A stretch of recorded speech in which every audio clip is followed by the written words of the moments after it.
message. Hi, hello. I'm the junior manager here at the restaurant.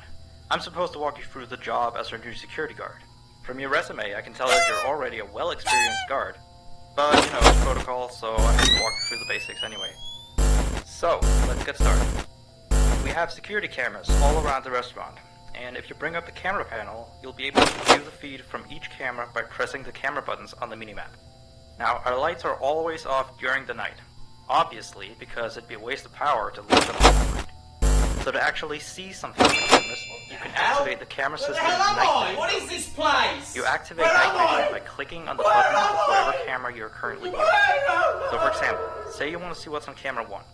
You bring up the camera panel, you click on the button that says Cam 01, and then to use night vision, you click on Cam 01 again. Once night vision is activated, you can click on any of the other cameras and view them with night vision as well. And you turn it off the same way you turn it on. Now, night vision takes more power than regular vision, so make sure you use it sparingly. Your first priority as a security guard here is to keep an eye on the animatronics. Those are really expensive machines, and we do not want them stolen. And you keep an eye on them through the cameras. We have quite a few animatronics here at Candy's. There's of course the cats Candy and Cindy, there's Chip the chimpanzee, there's the penguins, just lots I tell you. So, we also have 3 security doors in your office, each of which can be closed by pressing the door button by each door. These are here in case you're in some sort of danger, but personally I just use them to shut myself off from the world when I need a break. But don't let me be a role model on that one. You need to remember that closing these doors takes power, and the longer they're closed, the more power they drain. Now, I know that sounds kind of backwards, but you have to trust me on that one. I think it's something about the doors having an automatic fail-safe feature in case the power gets cut off, so they open up if there's no more power.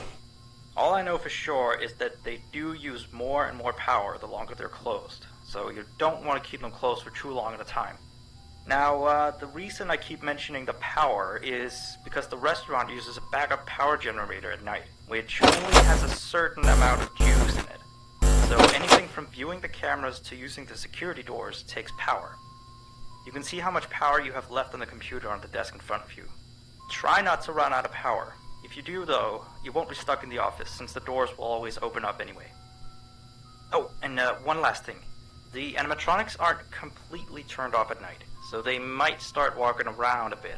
But just be careful not to let any of them into the office, because we have stuff in there we don't want damaged or anything. Though, don't bother with the ticket booth door. They won't attempt to get in through there. That should be all. You'll hear from me again on your next shift. Have a good night.